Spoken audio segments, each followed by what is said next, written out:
धीरे धीरे जान अनजान होत बारू, मरता लइका से आन होत बारू।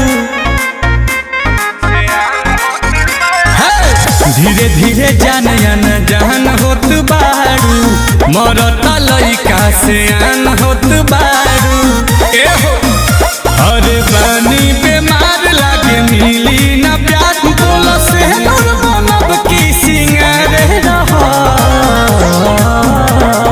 जब तक जियब तोहारे रहो, जब तक जियब तोहारे रहो, शादी तोसे नहीं होई त कुमार रहो। अरे वाह। जब तक जियब तोहारे रहो, शादी तोसे नहीं होई त कुमार रहो।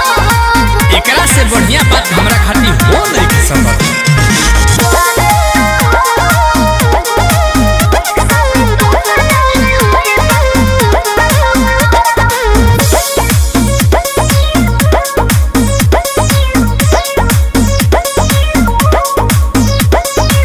सब मन जाई ना तो जान जाई, हे रहनी हो जा तू राजी हो।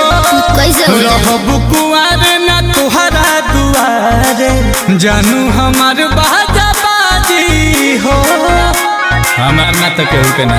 अच्छा ओ छोड़ब ना वादा ना तोड़ब ये जान, तोनी हमरा पर रखो भरोसा।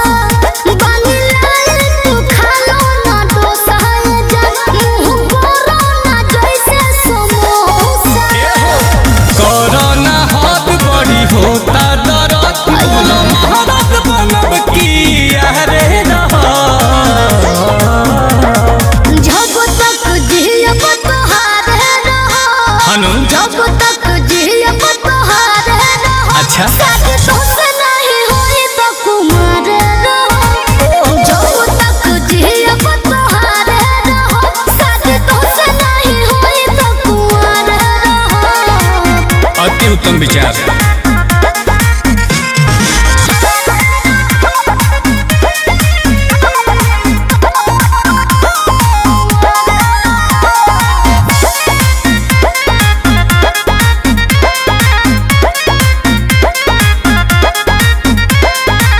छूटी ना प्यार परिवार भले छूटी, देखब के हमारा के बोली हो। कलो सगाई तबे तो हरियाई, नील कमल घर डोली हो। तुम तनी प्रयास करो धनिया। काहे मनवा में फूटा तलावा, ई मोहब्बत बाबा तोहरे दावा। दिल में मिले ना आंसू के जवा, केहू होई ना तोहरा मालवा। कि जौने ही रात कहयाही बारात, मोर बानी खड़ा अपना कपड़े रहो। जब तक जियब तोहारे रहो, हनु जब तक जियब तोहारे रहो, शादी तोसे नहीं होई त कुमार रहो। जब तक जियब तोहारे रहो, शादी तोसे नहीं होई त कुमार रहो। तारा का लगा काम कर ले, ये बंदा रहो, दिमाग से ठंडा रहो।